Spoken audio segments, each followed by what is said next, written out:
नमस्कार दोस्तों, कैसे हैं आप लोग? बात करेंगे अडानी ग्रुप के कुछ स्टॉक्स की। स्पेशली यहाँ पर अडानी पोर्ट्स की बात होगी क्योंकि बहुत बड़ी खबर निकल कर आ रही है। मार्केट क्लोज हुई है शुक्रवार को, उसके बाद जो है धमाकेदार खबर यहाँ निकल कर आ रही है, जिसके बाद सोमवार को यानी कि कल जो मार्केट ओपन होगी, बहुत बड़ा धमाका हमें देखने को मिल सकता है। कारण कुछ इस तरह की खबर जो है बहुत ही पॉजिटिव निकल कर आ रही है। उससे पहले आपने देखा कि अडानी पोर्ट्स की अंदर भी 10% की ज़बरदस्त तेज़ी देखने को मिली है, और इस तेज़ी के पीछे जो खबरें थी वो पहले ही आप सभी जान रहे हैं।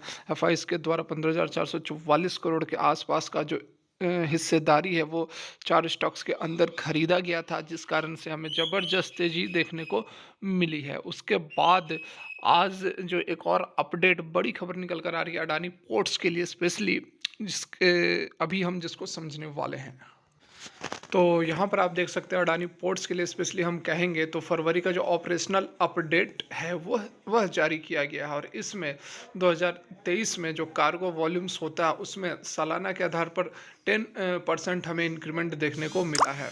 यहाँ पर सिंपली आप समझो, कार्गो वॉल्यूम मतलब जो ट्रांसपोर्ट किए जाते हैं अडानी पोर्ट्स में, जो सामान वगैरह को ट्रांसपोर्ट किए जाते हैं उसको हम कार्गो कहते हैं। तो उसमें ईयर ऑन ईयर के बेसिस में 10% की तेज़ी देखने को मिली है। कंपनी की ओर से कहा गया है कि फरवरी 2023 के दौरान अडानी पोर्ट्स ने करीब 26.5 एमएमटी का कार्गो हैंडल किया है। कंपनी ने अपने ऑपरेशन अपडेट्स में बताया है कि अप्रैल 2022 से फरवरी 2023 मतलब एक साल के अंदर जो वॉल्यूम्स हैं उसमें लगभग 8.7% बढ़कर 307 एमएमटी तक पहुंच गया है।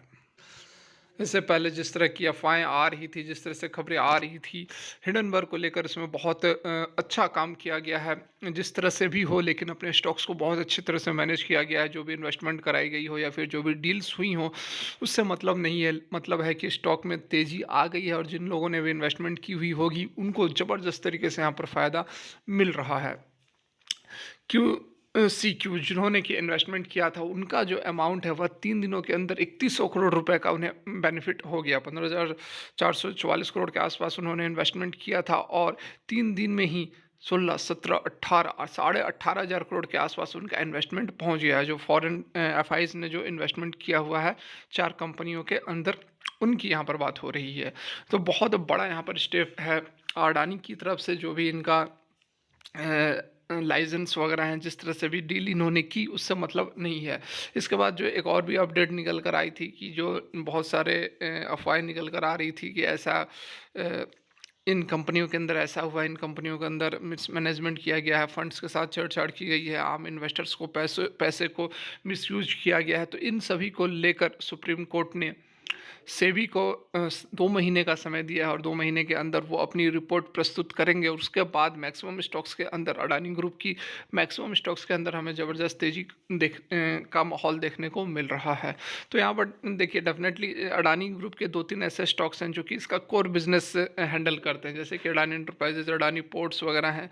तो इन सभी स्टॉक्स में ज़बरदस्त तेज़ी का माहौल बना भी हुआ है, और यदि आप इन्वेस्ट करना भी चाह रहे हैं तो इसके जो टॉप के बिजनेसेस है, जो कोर बिजनेसेस है, उसके अंदर आपको इन्वेस्टमेंट करनी चाहिए। इसमें से कि सबसे फ्लैगशिप कंपनी जो है अडानी एंटरप्राइजेज, अडानी पोर्ट्स, तो ये सारे कंपनियों में आप इन्वेस्टमेंट कर सकते हैं।